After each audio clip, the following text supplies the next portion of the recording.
दरम्यान हवामान विभागानं वर्तवलेला अंदाज यावर्षी खरा ठरला आहे। कारण मुंबईसह उपनगरामध्ये सकाळपासूनच पावसाला दमदार सुरुवात झाली। काल रात्री झालेल्या पावसानंतर आज सकाळपासूनच पुन्हा पावसाची रिपरिप पाहायला मिळते। मुंबई असेल, ठाणे, पालघर, नवी मुंबईत सुद्धा सकाळपासून पावसाची रिपरिप सुरू आहे। बहुतांश सखल भागात पाणी साचायला सुरुवात झाली आहे। काळ्या ढगांनी संपूर्ण आकाश व्यापले।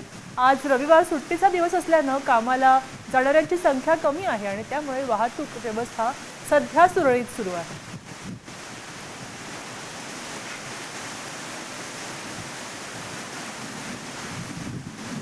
आपण पाहू शकतो ही मुंबईचे दृश्य आहेत। मुंबईच्या उपनगरामध्ये आणि अगदी पालघरमध्ये सुद्धा जोरदार पाऊस कोसळतोय। हवामान विभागाने सांगितलं होतं आणि त्यानुसार यावर्षी पाऊस लवकर आहे। मेच्या शेवटच्या आठवड्यातच मान्सून दाखल होतोय।